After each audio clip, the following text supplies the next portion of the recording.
Merry Christmas, everyone. This is Joe Whitcomb with another episode on our podcast, Reboot Your Relationship. And I'm really excited to talk about this topic today because it's one of the things that's very near and dear to my heart, and really the body work of the last nearly 30 years of my own, learning my own curriculum of life and love. I'm a trauma-informed relationship psychotherapy method trainer, therapist.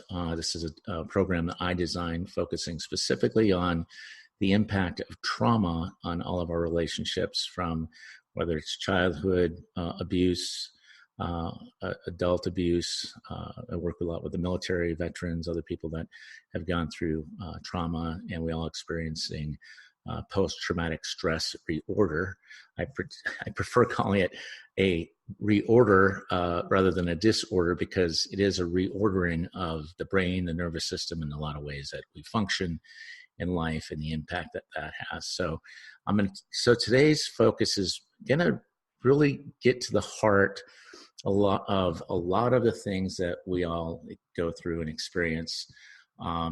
And I'm going to talk about one particular thing, and this is going to be probably the most real and raw and authentic podcast I've ever done. And this is something I've been teaching and working with, again, for 25 years. So here we go. So we're going to speak today a little bit about adverse childhood experiences and some of the studies that have been around with adverse childhood experiences and trauma, and the impact of trauma. And there was some study and research done through an organization called Kaiser Permanente and the Centers for Disease Control and Prevention. And there was a tremendous amount of research just talking about how these childhood traumas impact our health and our social problems, our relationships, these adverse childhood experiences, how they occur over the lifespan of a person's life. And we all go through different trauma, and it really doesn't matter what. There's all sorts of different trauma. A lot of times, being a military veteran myself, you think about, we usually think of PTSD or trauma as something out there with the heroes and the warriors out there fighting our wars, out there every day defending our country, our heroes. And so we're able to kind of distance ourselves from the idea that, trauma is here. And it's a safer thing to feel when it's out there somewhere, right? And there's a lot of idea that for us military veterans and we earned, and the honor of defending our countries and fighting for our countries, and providing a sense of safety and freedom and protection that our country needs. So I'm going to call it PTSR, post-traumatic stress reordering of our brain and nervous system, rather than a disorder. So I'm actually advocating a change in the description, because it's not a disorder. It's another way of us learning how to survive when we have certain violations of human connection or trauma, or violate these violations of human connection that impact all of us, right? So, the trauma isn't just out there somewhere, but it's easier sometimes for us to stay in denial of what's actually occurring within our own backyard, our neighbors, our schools, our own family, our own children. And it's important for us to take a stand for, fight for, champion. And my highest purpose is to find ways to heal trauma in families. One of the other specialties I work with is beyond just the military veterans, first responder families, is also the blending families. Blending families, step families can be very complex systems, right? Because you're blending two families together with a lot of history. They have diverse histories, and it's really difficult sometimes and challenging for blending families together, because they have their own systems in place, their own structure, their own ways of being, All these things are occurring. So as you go through the family and a blending family, as you form that family, and as you know, if you've ever blended a family, it is a lot of hard work, right? And there's a lot of stuff that comes into that we have to be open to exploring so we can source the solutions. Because a blending family, trauma, all these, if you look at a blending family and you're to take a look back, it's like an ocean, right? And the ocean has very deep currents and waterways and high tides, low tides, and rip tides. There's a lot of hidden things that occur in blending a family or a step family or any family, really. And with that said, this is one of the most challenging things any of us can go through. So part of the work I do in trauma-informed relationship psychotherapy model and method that I've developed is to really begin to help families heal and begin to educate and understand and create awareness and awakening of what's happening and why second, third marriages fail, and the divorce rate and all these things are going on a lot higher. It's in the 70, 80, 90%. In the military, first responders, rescuers, these marriages tend to be a lot higher just because of the disconnection and the separation that they feel and experience a lot of times, and then the trauma that they bring in back into the family. And these are really complicated things to have to talk about and deal with. But so we're going to target today the aversive childhood experiences and trauma. And I'm going to talk about some cases I've worked with and some of my own personal experiences and things that have continued to affect and impact. It's almost like a contagion, an affect contagion that we're all taking in because of certain aspects of the trauma that continues to be reenacted, like a trauma loop or trauma bond, or all these things that occur within families and the struggles that these families go through. So we want to be able to identify, and I'm going to talk about some research stuff that we go through, but to identify PTSR reorder isn't just, again, a military experience, right? It's something that we all go through, whether it's a capital T trauma or a small t trauma. All those things are occurring within all of us, whether it's physical abuse or we've experienced sexual abuse or exposure, emotional abuse, physical neglect, emotional neglect, abandonment, rejection, exposure to domestic violence or household substance abuse, or maybe there's household mental illness where there's those types of things, parental separation or divorce, incarceration of a household member, suicide, a member of your family committing suicide. And we actually use these assessments to also kind of indicate on a scale of how many of these aversive childhood experiences are impacting and what they are. But we have to look at this as a whole life perspective, from birth to the grave, right? From conception to death, and where we have to look at the challenges here. If you look at it like in a pyramid, right? There's a bottom rung here. We first have our birth and the experiences that we have growing up, these adverse childhood experiences that impact all of us.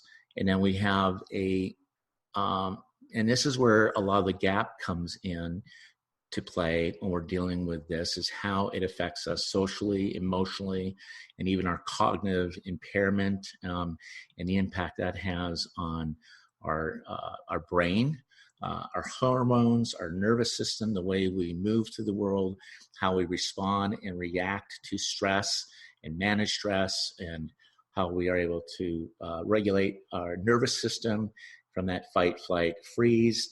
And the fight is that hypervigilance when we're scanning, looking for danger, in the room, or a thing of like disassociating or detaching from our experienced reality, which is, again, kind of a moving away from that pain in some ways. And then the isolating, anger, rage, acting out, all these types of behavior now being clinically trained in trauma and observing behaviors. I'm able to really easily identify and code and decode certain behavior traits or behaviors that get manifested because as children, right, who may not feel safe, have nowhere to go to talk about their hurt, their pain, their feelings.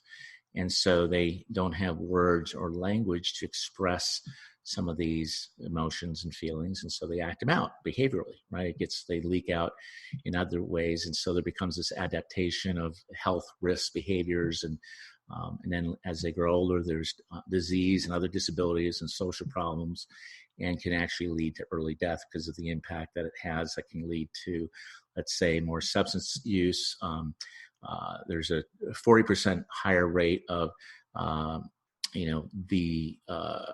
obesity, and higher rate of mental disorders, anxiety, depression, and if there's let's say, are 4 or more, let's say, aversive childhood experiences, you're 12 to 24 times more likely to either have suicidal ideations from depression, anxiety, to 24%, or actually successfully taking their life. And as you know, in military, we understand that just to bring awareness to the PTSR, in the military, there's 22 veterans or military people per day that are taking their lives. So this is not just a individual problem or a family problem or couple problem. This is a society's issue, and I'm here to take a stand for that. This is one of the things I constantly am working on, to bring health and healing to that. So these adverse childhood experiences, even our adult experiences, there's a dose to response relationship with many of our health problems that we have. And that when we start to look at the score and we grade that, we look at it, it affects us in our health, it's social, behavioral problems throughout the lifespan, substance use disorders, all these problems that are comorbid or co-occurring and become part of the integration of a child's personality, a child's character, their coping strategies, their defenses, and all those things that begin to affect their life. So let me just kind of give you just some basic science on it. So when there is a trauma, the brain gets activated into that. You have your emotional brain, which is your limbic system, and amygdala, which is called like your hot button there. It gets triggered when you get anger or fear, and you get the amygdala. This is Dan Siegel's work around the amygdala hijacking and the hijacking of the prefrontal cortex, executive functioning, the thinking brain, and it brings in from the hippocampus, which is like memory, short, long-term memory, and all these other pituitary glands. All these things are getting enacted and triggered into the nervous system, right, into our body. And there's some work called the body keeps score. And so a lot of this trauma gets impacted into all of our neurons and memory cells in our body. And we kind of take on that energy and that trauma, and it stays in a negative sort of feedback loop that keeps looping all around, and you get that trauma circuit, right? It's a fear circuit or anxiety circuit that continues to continue to go on and on and on. But the impact that this is the reason why this is such important work, because it's not just affecting the individual's emotional state, it's affecting heart disease, cancer, chronic lung disease, shortened lifespan. So if a child has been exposed to, let's say, there's one little boy in particular that I know about who I had known very well, and he had he's 8, and he had gone through I did a little inventory on it, and there was about 7 aversive childhood experiences he had gone through. From the time he was born till 7, he had 3 open heart surgeries, which again is a trauma for a little boy who may feel powerless or helpless and feels like he has no control of his body or his choices. And so he internalized a lot of this feeling of loss of control, or that external locus control, or even an internal control of his own body. And again, and then this little boy also had and this is in a family that I was, with blending a family that I was talking about here, but this little boy also had a abusive father who would come home with bruises, and the reports were made, and little was done to keep him feeling safe, right? And the safety factor for him was extremely high. His mother was extremely supportive and encouraging and redirecting, and her parenting style is very nurturing and creating that sense of safety and security for this little boy to feel safe. But he had these 2 very extreme home environments. One that was very unsafe, and there was probably other exposure to other things that may have been sexual or of nature, or exposed to pornography or something. But this kid was walking around, and he was enacting and acting out with aggression and anger and some inappropriate boundaries, and talking about things. And as you watch this little kid, and here's the thing, I just want to say something about trauma and in relationships. This is one of the most difficult things to get our heart and mind wrapped around, because it's so close to home. It's hard to see the picture when we're in the frame and we're part of it.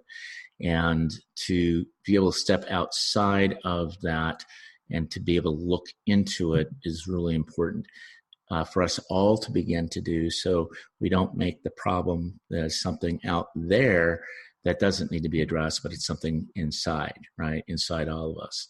But this trauma would continue to go on. And let me just say this too, about not making comparisons with people's trauma. It doesn't matter because here's the thing, it doesn't matter if you're drowning at 1 feet, 7 feet, or 21 feet. You're drowning. Your child's drowning.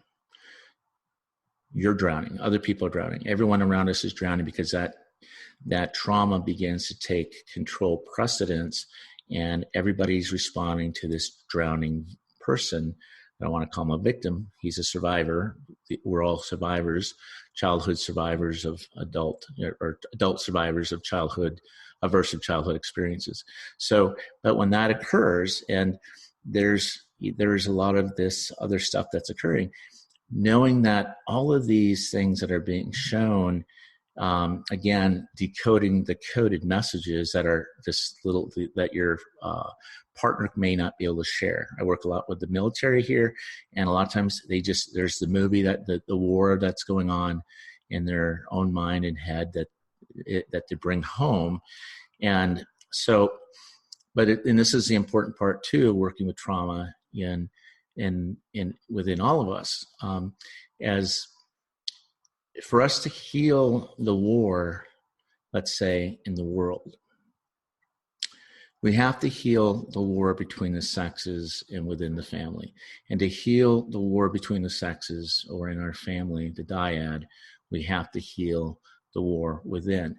And my bias is that we are broken and wounded in our relationships, and the trauma, and we learn the relationships, all these relationships in the context of our family relationships, our family of origin, other things that impact us. It could be bullying at school. It could be a lot of these things that impact us in our sense of safety, security, love, connection, belonging. Because the $96 million question that we all ask, and I repeat myself a lot, is around our attachment and our sense of security in our attachments. Is, are you there for me? Can I count on you? Are you a safe haven? Are you a secure person, a secure base? Do you have my back? Do I matter? Am I important to you? Are you accessible?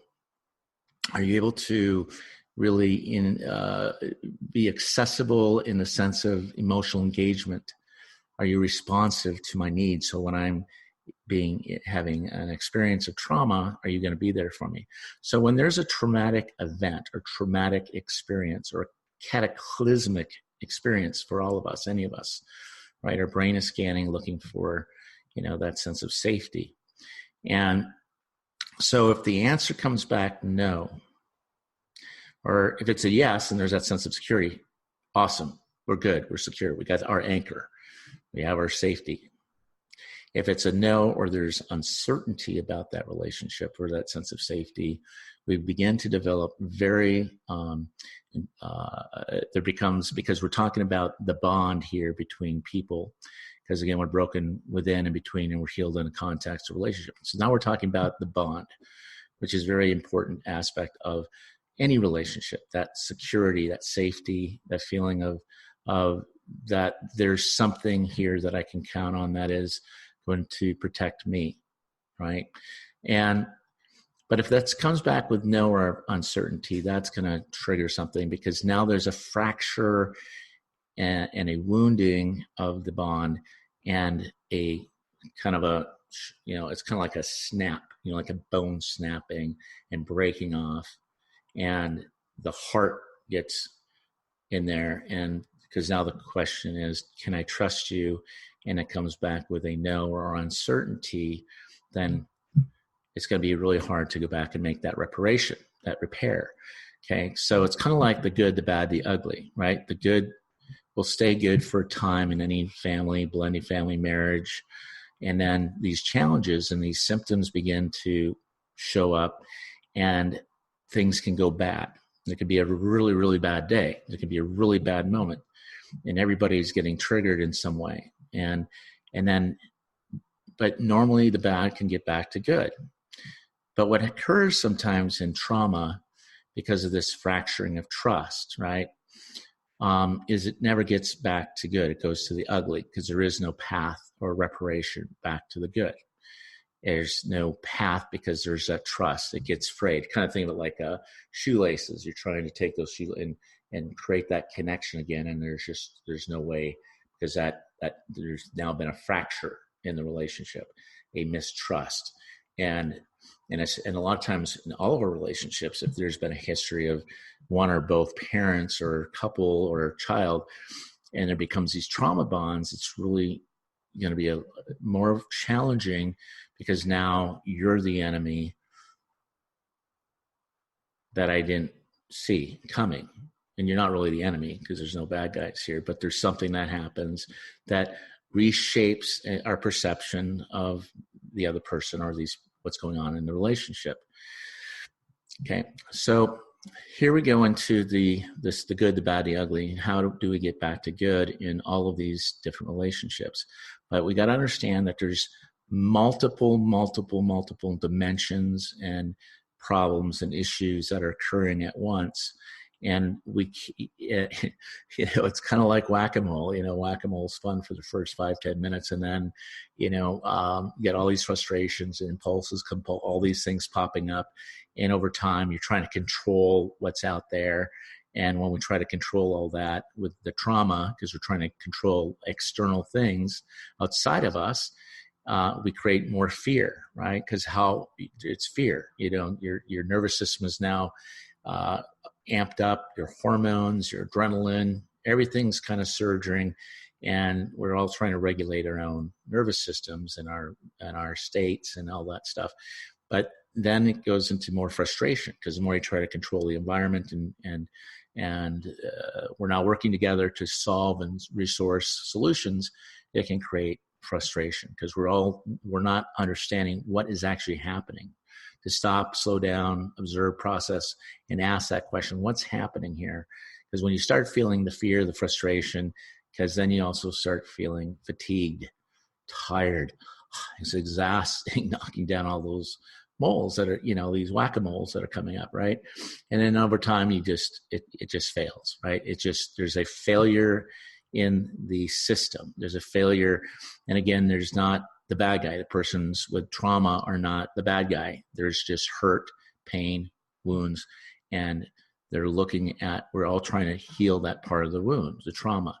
And coming alongside each other to be able to kind of name and tame that is going to be an important part of dealing with,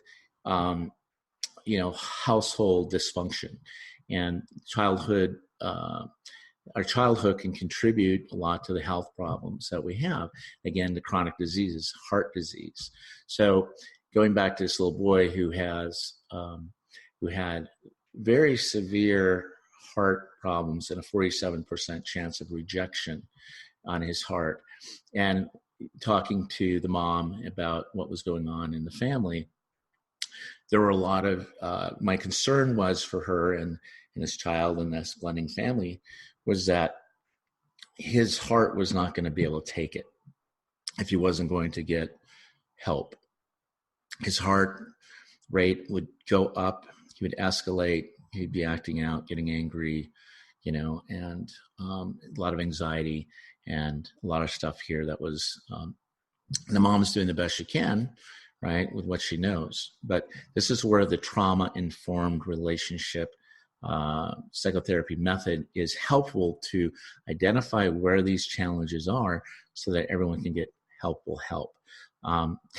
There's a lot of good help out there, but we want to make sure that what we're doing is helpful help and we're working through trauma, because trauma and PTSR, post-traumatic stress reordering, can mimic a lot of things. It can mimic ADD, it can mimic ADHD, bipolar, other things such as borderline personality disorder.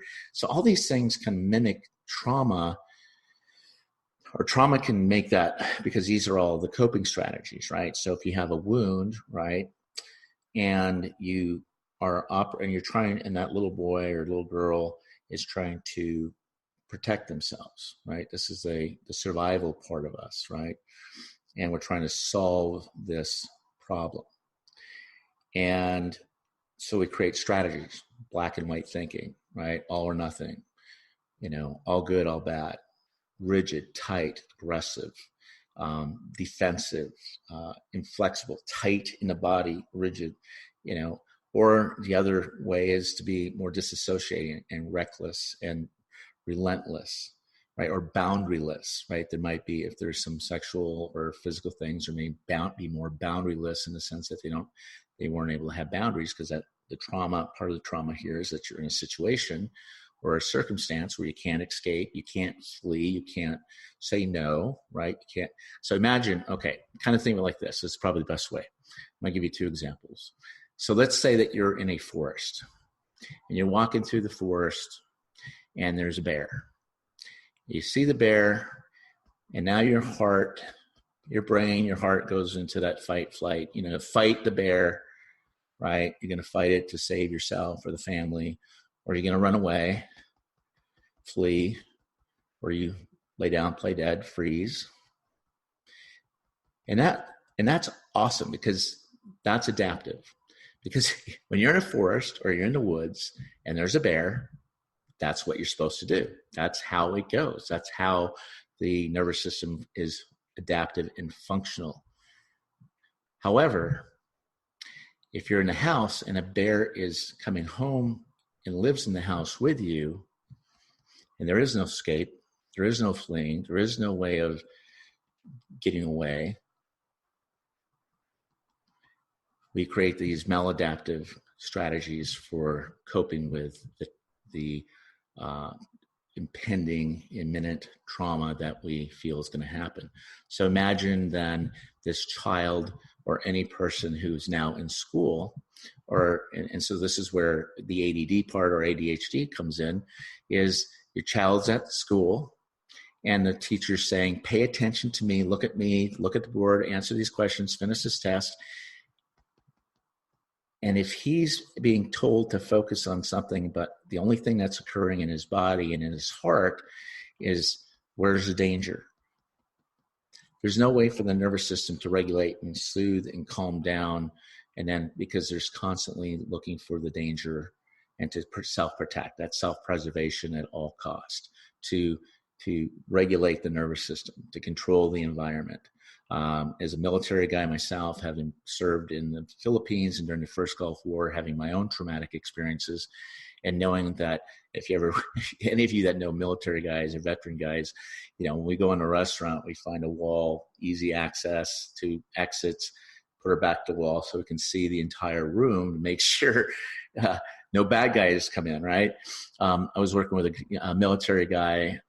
He was working with him in therapy with his wife, and he was in Iraq and Afghanistan, and he had some friends of his that died because of certain devices that exploded on him, and people had lost life and limb, and he lost his hearing and other things. But he would sit in the back of the restaurant, right, looking for the bear. And there was a man in the restaurant that set a bag down at his table, and he went to the bathroom. The man left the bag, and this military veteran saw that, and he gets triggered. The adrenaline raises up. Something's happening. Something's going on. And because so basically there's that triggering event that occurs, and then he has his nervous system gets activated and appraises the situation. And because the question again is this a safe place? And yes, no, uncertainty. This created a lot of no and uncertainty for him, because there was we have these flashbacks, things that go on, nightmares, all these things that can attribute and impact our sleep and other things like that. So we'll talk a little bit about that later. But he saw it, and so his response is to go into the fight and flee to protect his family. So he cleared out the entire restaurant and had someone check the bag until the guy came back and claimed his bag. But that was a trauma response, a trauma reaction. Okay. So, and this is where, again, the nervous system and trauma, childhood, these aversive childhood experiences have impact in our nervous system, right? So, again, another story here about how this could occur. So let's say that the alarm in your chest, in your head, your amygdala, okay? Now, let's say that's good. I mean, again, it's adaptive. It's there to keep us safe, protected. It's also there to protect our loved ones and our people that are important to us in our world, right? To make sure that the world's safe. So, but let's say that alarm in your car doesn't go off when someone's trying to break into the car, right? They're like breaking in, trying to shake up the car, and the alarm is not going off. It's detached. That's a disassociation. That's a detachment from the reality and experience, which can lead to a lot of other factors like recklessness, boundarylessness, other acting out, turning to drug. That's the numbing part of the trauma. So those parts that we numb out, when we numb out the negative things that we should have turned on. So if it's a 10 and we're treating it like it's a 1, then we have that's the rewiring of the nervous system, because imagine if you are in war and you have these exploding things going on. Well, okay, so I got to deal with that. I got to cope with that. I got to live with that. I got to somehow cope with it. So now the alarm is turned off. And then we turn to feel and to have experiences. We turn to false solutions for a real need, let's say for connection, safety, belonging. Could be drugs, could be alcohol, could be porn, could be infidelity. It could be anything like that. It could be, food, all these things that can begin to affect how we relate with the trauma and how we cope with it. Okay, so that's one side. The other side is, let's say that alarm is set really low, right?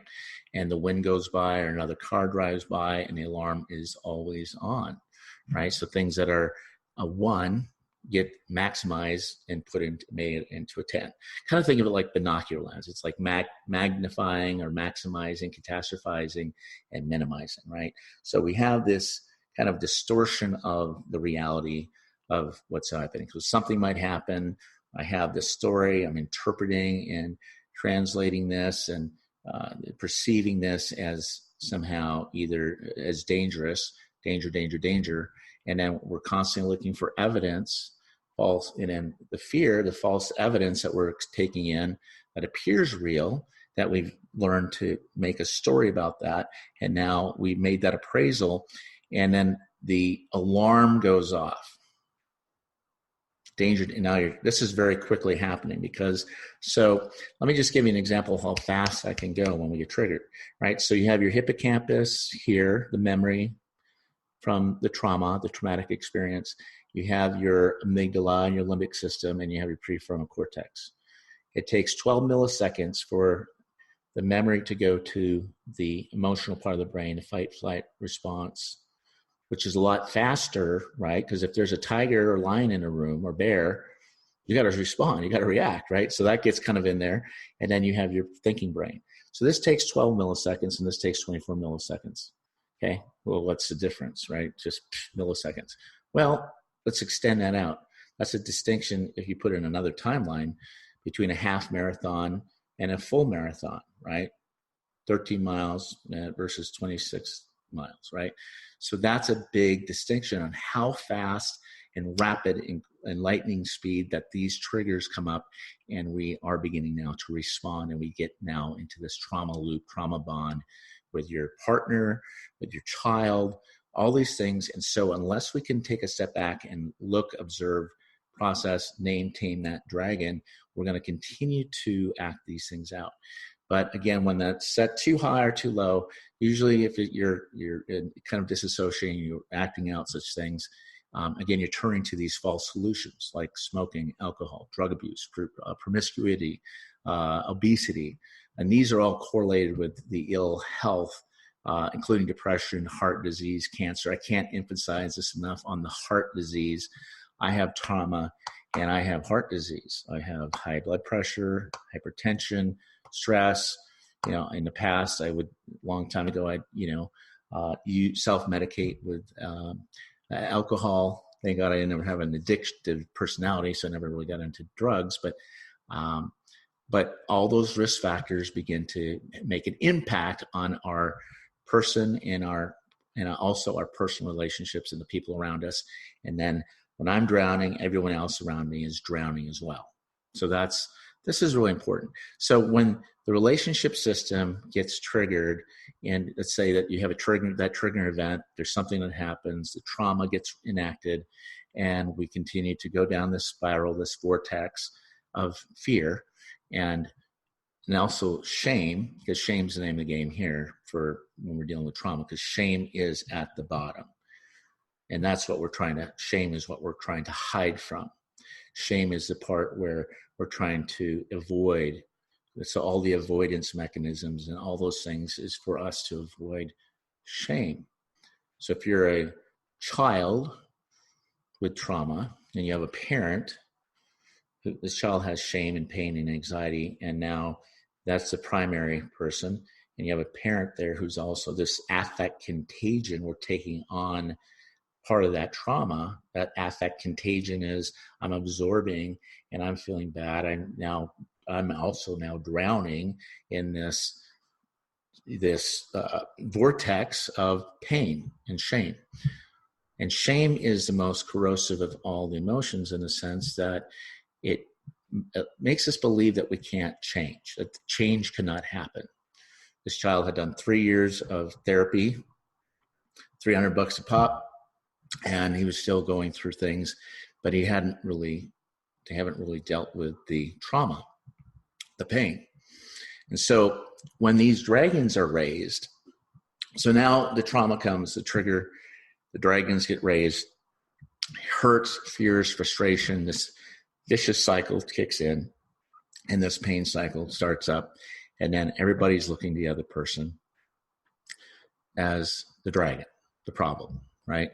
So the emotional brain is now triggered and the heart rate goes up, you get that pounding, and you get hijacked. There's this, you get stuck in that vicious cycle. There's the blood pressure goes up, your stress hormones are released, muscles tense, your jaw clenches, you got this pit in your stomach, everything's going danger, danger, danger in that moment.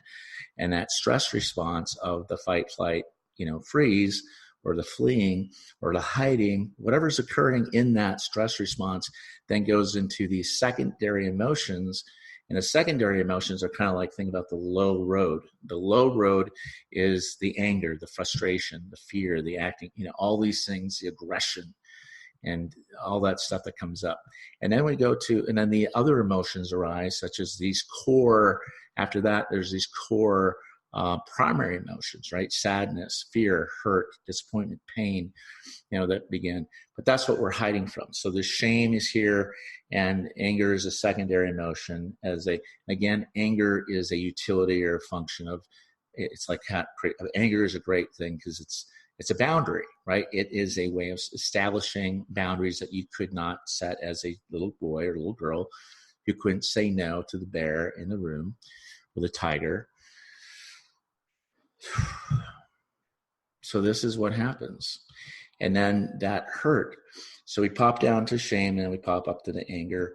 And again, anger is another way, because when we lose, let's say, a sense of freedom, what do? We protest, right? When there's a loss of freedom and our back's against the wall, the anger is a protest for our safety, for our sense of freedom. When we're feeling constrained, tight in the body, feeling all that constriction in our body, we don't have that sense of freedom. So we lash out in a way to say what we can't say. So in those moments, if you had words, like a lot of times I work with men with anger and trauma, and one of their startle responses, because they're feeling so much shame and pain, they've never learned to take the mask of the masculine off and be vulnerable, because as military guys and even as children, we had to exchange our authentic, that part of us, that true part of us, in exchange for a relationship, connection, to survive. So teaching men and children how do we become vulnerable and courageous with our inner truth, because what we can't say with our hurt, our words about our pain, gets acted out in some way. So I'll talk to a guy who he had a chronic issue when he would feel pain, that he would go and punch a wall and put a hole in the wall. And so I asked this Marine, I said, next time I want you to go back and look at the hole that you put in the wall last night when you got angry at your wife about something, because he couldn't connect to why. It was an automatic response of his fear, right? He would react negatively, criticize, blame, defend, get highly negative, and then he would turn toward his wife, and there was all these failed repair hurts to repair the hurts and pain, and he didn't have a way of expressing his pain, his suffering, the war going on in his mind. And so I said, I want you to go look at that hole, come back. I want you to look as long and intently into that hole, without the shame, without the blame. Take away the shame, okay? All that hurt and pain, just be present to what you're looking at, because that hole is very symbolic to, because if you ask yourself this one question, what is it in that moment that you wanted your wife to understand about you that you could not say with words or express, or that was too painful, or you felt like you'd be misunderstood, or that she'd be confused, or she would reject what you had to say, right? Because part of our deepest psychic cravings and what we all need is that our reality and our experiences are validated, gotten, because that's empathy, that's compassion, that's being seen, right? We all want to be seen. In that moment, he wasn't feeling seen. So, so he came back and I said, so when you looked into the hole in that wall that you punched in the hole in the wall, what is it you wanted your wife to understand? And he cried, and he connected to that moment. And he said, I have so much fear and pain inside of me. So these feelings of abandonment and rejection, being in this war, that I don't feel like anyone can understand or get me, except for me to inflict as much pain onto them so they could feel and experience my pain. Because I didn't have words. No words could express what I was feeling deep inside. I just can't say it in that moment because it's so intense. And that's where the reaction then causes this other spiral in the spouse, where her relationship system gets appraised and, are you a safe haven? And here's this big, strong hero, this man who was a hero in war, and comes home and he steps on a toy and blows up because he has to control his environment because of all his fear and anxiety. And then he feels shame, and he loses his stature, and he loses his sense of self-worth, self-esteem, and there's something wrong with me, and it just brings up more shame. It becomes this kind of, we're going to do another segment on this, on the shame cycle, just so we can understand what is occurring in that snapshot moment when you have this triggering event. But more importantly, we want to begin to, this is the body work I've been doing for years around aversive childhood experiences. And it is critical work because it's not just affecting, the family. This is a public health crisis. This is a community thing because that wiring gets into a child.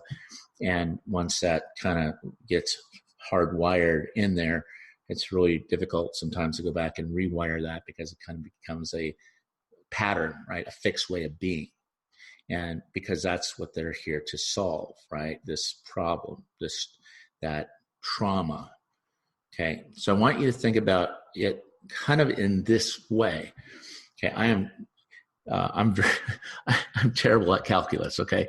But okay. So let's say your child or anyone, okay, you're handed this very complex, difficult calculus problem at the age of, let's say, 8. You have this calculus problem and you're trying to solve this life traumatic experience with all these emotions, thoughts of an 8-year-old, right? Or even younger or older. And you're trying to solve calculus, you're trying to solve X factor with, let's say 5th grade level skills of fractions, decimals, integers, algebraic reasoning. So you're trying to solve this trauma, this relationship challenge with this skill. And you do your best, right? Whether it's you turn away, you hide, or you enact some other type of aggression or defense, whatever's coming up, you're trying to solve for X or this calculus problem using these particular skills, right? So now you got this gap. And so we learned this strategy to solve all of our relationship challenges. And so that becomes kind of, again, the wounded child, and then all the adaptation, the black and white, all or nothing, rigid, tight, angry, relentless, inflexible, tight in the body, rigidity, anger, hiding, avoiding, all those types of symptoms or strategies and how we cope with that trauma. And it worked to survive in that moment, right? In those moments, that becomes the fixed way of being, the pattern of how we continue to reenact that. And so as we grow up, we keep using those same 5th grade level strategies, because this is all about our development emotionally, where they get impinged, or there's this impact strategy. And so now we become adults, and now we're in our adult relationships, and we're still trying to solve the X factor, this calculus problem, with fifth grade level fractions, decimals, integers, because that's where we're wounded. That's where the trauma is. And so we keep trying to go, okay, why isn't this working? It worked for me as a child, and now my relationships are failing.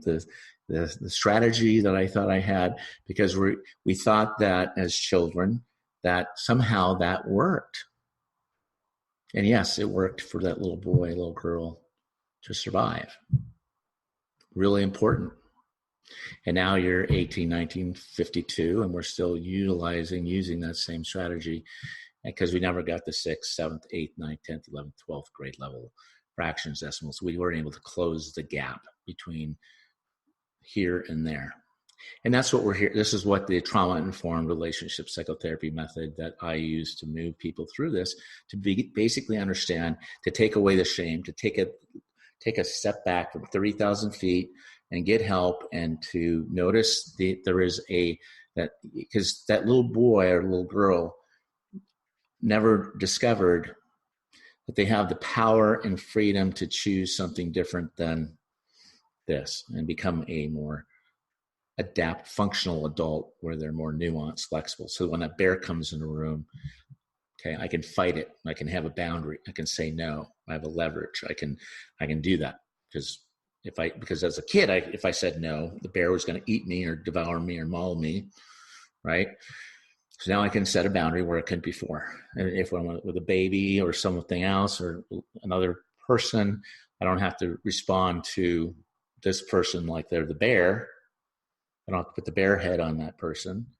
Okay? Or if my woman, I can be tender and accommodating and adjusting. But when it gets really rigid and fixed, okay, moving it from the rigidity and inflexibility to nuance and be more flexible, relaxed, humble, yielding versus relentless, being more relaxed in the body, where you're able to regulate your nervous system, self-soothe, and stay connected through the conflict state, because usually people cut off from the conflict really quick, instead of staying connected through the conflict and the adverse experience that they're experiencing. Again, the adverse experience that they learned as a child, now they use that when they're confronted with adversity. So helping your child and your partners learn to, again, self-soothe in those moments, tame that dragon, become more relaxed and be able to lean in, naming, so you're able to name and tame the dragon that gets raised up, instead of making your partner or someone else responsible for that dragon. We are able, now they can come. Now, part of my work with working with couples, and why it's so important for all of us, because a lot of times people will feel like, and nobody wants to be the therapist, coach, whatever, to be the caretaker for the wounded child. That can be exhausting, right? Because if they're drowning, we're all in there trying to pull them out, and we create all these codependent relationships trying to rescue that person. I don't want to be the caretaker for that wounded child. I mean, I have been. That's been the rescuer part of me. What we want to do is bring out the healthy child and be the playmate with each other's healthy child, and that healthy child can thrive and be able to work through this. And so these are some of the trauma-informed initiatives that we want to be able to tackle and work with in our dynamics here. So that's part of the whole thing, part of the whole. It's not the whole thing. Remember, again, we talked about there are many, many, many dimensions, parts, moving parts. And we talk about that the conflicts are the irritant, kind of like an oyster that develops a pearl. But when we get confronted with conflict or negative situation or aversive childhood experiences, we spit that irritant out, that conflict, and we never actually allow it to heal and break through some of these upper limit barriers, right? We never get past the X. So we want to understand too, when we get into this adaptive process that maintain kind of this homeostasis during times of toxic stress, there's this production of adrenaline, cortisol, and other chemical messengers that go into the brain and into our body, the biochemistry, into our endocrine systems, and these have long-term effects on the body, especially like the heart and our adrenal glands, and the adrenal, which creates more, if you're feeling a lot of fatigue, adrenal fatigue, disease, aging, and compromises our immune system. So there's a lot happening that we can prevent, to do the preventative medicine, to do the preventative things, to take care, especially when you're working with children, so they don't have these lifelong challenges. And, my concern for children that do have aversive childhood experiences, this impacts them in a lot of ways, because these mediators of the stress response promote, again, adaptation in the aftermath of, let's say, like acute stress. And they also contribute to this overload, the wear and tear on the body, the heart. The heart's just going and it's surging with all of this stuff, and it goes into the brain, and as a result, and this results in being stressed out, burnout, stressed out. So if someone's in the family is, kind of the taking control, precedence out of this thing, and everybody's drowning, well, if one person's stressed out and agitated and burning out, and then everyone else around us begins to stress out and burn out, and then so I'm trying to lay out some conceptual framework, and we need to know how to improve the efficiency of our adaptive responses, the way we are coping. We're more flexible, nuanced, yielding, self-regulating, right? And minimizing the overactivity of some of these same systems, since this overactivity and these results and lead to a lot of these common diseases of modern life. And there's some research that you can do online about aversive childhood experiences and all the impact. But this framework that we're creating, and this initiative, this movement to heal, because we want to help demystify the biology of stress, and emphasizing the protective as well as the damaging effects of the body's attempts to cope with the challenges and these aversive childhood experiences that create all these sort of stressors, right? And that's going to be a really important part of the work that I'm doing here and bringing to, couples and stuff. So this is the body work of everything that I've been working through with a lot of this toxic stress. And so let me just also add one other thing, okay? The importance of our regulatory things that we can do to regulate our nervous system, our diet, exercise, and probably one of the most important thing when we're dealing with post-traumatic stress or aversive childhood experiences is sleep, restorative sleep, because you have to, when your brain is like a battery, and if our sleep is not we are not able to maintain restorative sleep and get at least 4 hours per night. If you're sleeping 8 hours, typically you're going to get about 4 hours of sleep. You go in and out of those levels of sleep. Okay. So with trauma, this is really important, because kind of think of your brain is like a battery. And sleep is, if you don't have your battery charged and full, and you're let's say that the electricity goes out, you have a blackout, and all you're running are the generators, and you just keep you need to light the hallway and keep the refrigerator running. That's about it. So when you're not sleeping, you have trauma, all this burnout, fatigue, adrenal fatigue, because again, the alarm is always going on all night long, and you're not getting the restorative sleep that you need. And so people with trauma will have typical chronic fatigue and other things that go on. You'll find that the vitamin deficiency in the body, like magnesium, zinc, other things, are burning out because your body needs to sleep to regenerate and to process and metabolize these vitamins. So your magnesium, these are zinc, other things, calcium, all those vitamins that are also help regulate stress, burn out when we're not sleeping. Okay, so all this is occurring, and a lot of times there's research showing to, again, higher hypertension, high blood pressure, sleep apnea, ADD, okay, not sleeping. Okay, this is a systemic problem Remember this, there are many multi-dimensions of things that are occurring, so it's important that you manage your self-care and your sleep to do whatever you need to for that. So going back to the brain, the battery. So imagine you have your phone, right?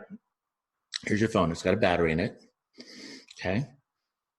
So let's say you have trauma and you need sleep, and you have all these other factors going on, life.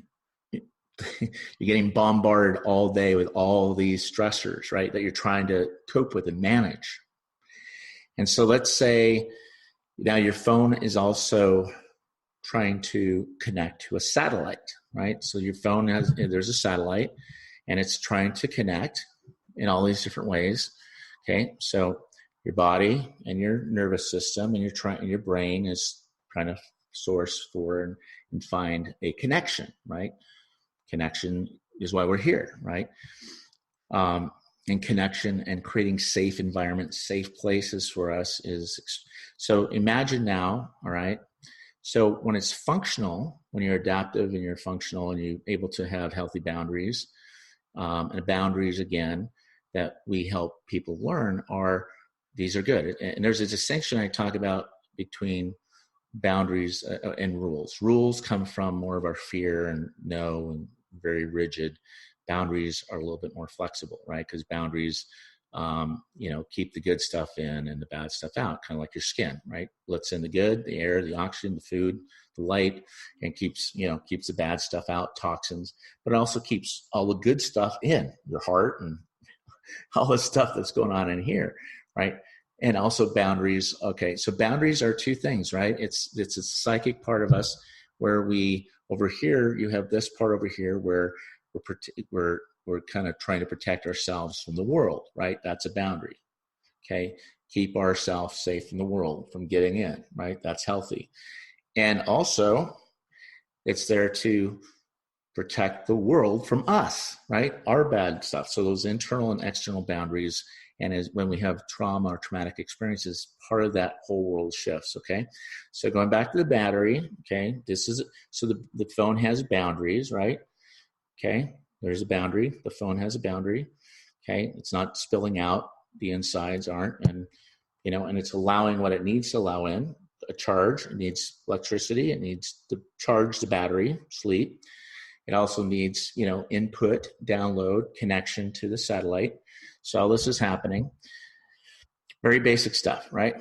So let me ask you, so let's say you take this phone and you go up on a plane and you start circling around. You don't put it on, auto, like you know what I'm saying, when you're flying, you turn off the phone. Okay, why do we do that? And it's not just because it's going to disturb the plane, but you do it for yourself because you need to do your own self-care and turn it off so that you can save the battery. Otherwise, you're up in the air trying to find a connection to a cell tower or satellite in relationship with a friend or connection or whatever.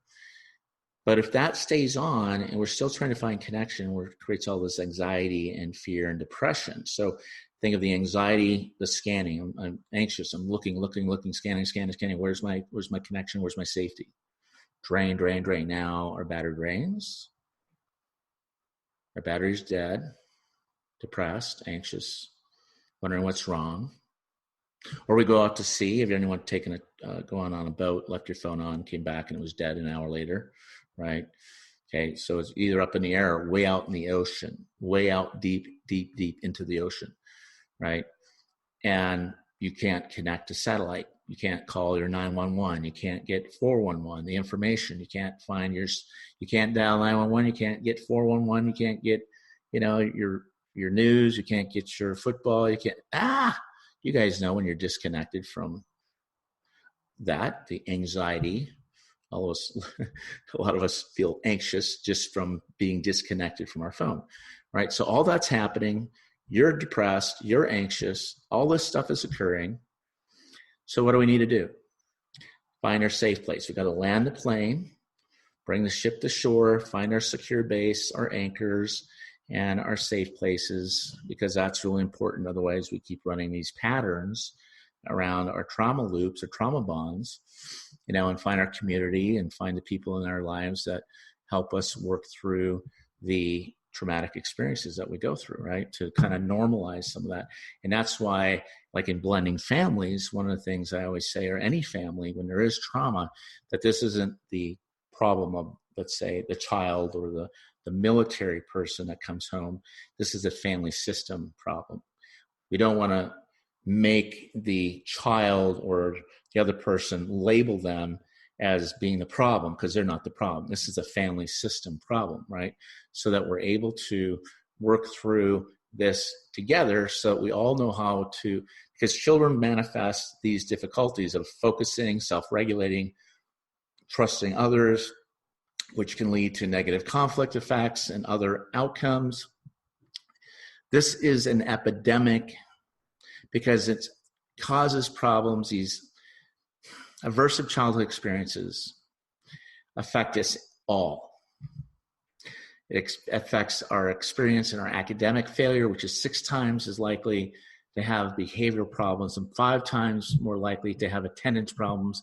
And when we have trauma-informed, like school movements aims to train teachers and staff to help children learn to self-regulate, to help families that are having problems that result in children's normal response to trauma and stress, so we can all begin to provide behavioral things or consequences that will not re-traumatize the child. The child is drowning. He's not at 1 feet. He's at 7 feet, 21 feet, and it's our task as functioning adults to not do that, so the child can learn to self-soothe, right? So a lot of times parents, when they go through trauma, children experience anxiety and because of the trauma. And so it seems kind of intuitive that, okay, the mom or father is there to help the child regulate their anxiety and the trauma, the bear in the room.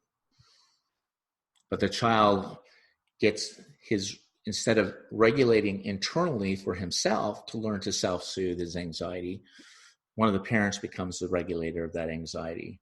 And that's fine for a little bit, at times. But if that becomes a chronic pattern in the relationship and the child's always in the same room, same bed, everything's happening there, the child never learns to self-soothe on their own and regulate. And so when the child goes into protest mode because of all the anxiety, the parents taking on, again, that affect contagion, taking on that anxiety too of the trauma, and becomes this trauma bond, this trauma loop, which is really hard to break as a child gets older. And you see this a lot of times because a child's normal response to trauma and the ability to deal with this has got to, and sometimes it's really hard, again, to see the picture when you're in the frame. So when working with blending families where there's trauma, all this trauma-informed stuff, to understand how this is all interacting and causing more pain in the relationships and relationship fear, more relationship fatigue, failure, frustration, and again, ultimately failure of the system and we're failing each other. So that's why it's important to get into family counseling so that we can all look at it together from 30,000 feet without blaming or making anyone wrong. No one's wrong here. It's just there's a wound, there's trauma we need to heal. And when we have this level of trauma, it's important that we learn to help our children very young learn how to, again, self-regulate, self-soothe, find comfort, find their security inside. Because a lot of times one or both parents will kind of align themselves with with the child, and we don't understand how that bond, there's a bind in the bond that moves from the bond to a bind, because now there's this need, fear, dilemma within and between that gets co-created and an enmeshed, codependent type of fusion in the relationship. And the more you try to separate and create more of an I, where there's separateness, again, another boundary. Okay, so if the parent comes in and the child's in this vortex of anxiety, okay, or your military guys, that's fought in a war, he's in his trauma vortex, trauma loop, this pulling it down into this swirl. We get sucked in. So we either participate in that by being enablers or, doing the soothing for them, being the rescuer, the hero, or pushing off and letting them drown on their own. We can't do either one of those. We have to find another way. We have the power and freedom to choose something different than to just, be in this space, right?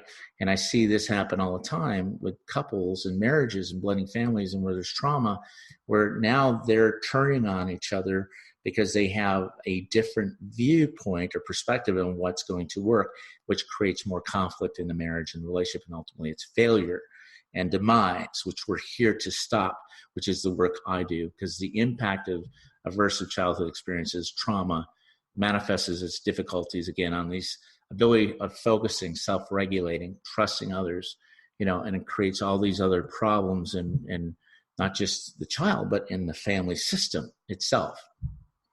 So the child can't sleep alone, and that becomes another part of the system, let's say with the trauma, because he's having nightmares, flashbacks, having a hard time self-soothing, okay?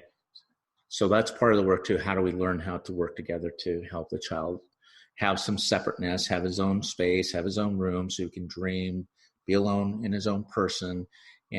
But when the two of them get together, it creates this little nuance, dance that only they have, which other parent that comes in. And this is where maybe you see the other parent trying to help the child self-regulate, and the family's having problems because they got to find a normal response to the trauma, to seek help before it gets too late, to provide behavioral consequences that will not re-traumatize a child. Because a lot of times we set up consequences to things that actually can re-traumatize it, right? But also, we can also create a sense of a false solution, right? So if we're leaving the bear and coming here to this home where now there's all this safety, right? Well, it feels like a way of regulating. Okay, so if the child is able to sleep and because they get up all night, well, they're going to have to learn to sleep alone and self-regulate. But there's a path to that. There's a process, and I encourage any blending family, any parent, anyone that's going through this themselves to find a way to make sure that you're both working together as a team, not blaming the child. The child is experiencing aversive childhood experiences and doesn't know how to cope with that. Acting it out. No bad guys. No one's here to make the other person wrong. So we got to remove the shame or the stain that we think's there, or the whatever's the feeling. Take our ego out of it, our shame out of it, our story about it.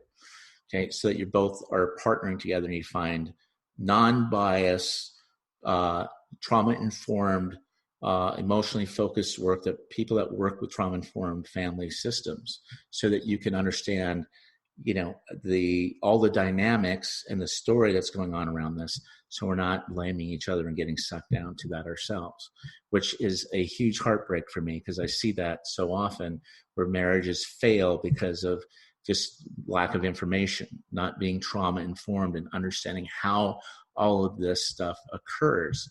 So we can, because if we're not taught to recognize the reactions and responses and code and decode these problems and reactions to stress and learn to manage it and control it, we're going to continue to see this become an epidemic in all of our families, and will lead to more and more divorces, more and more family breakdowns. This is a movement.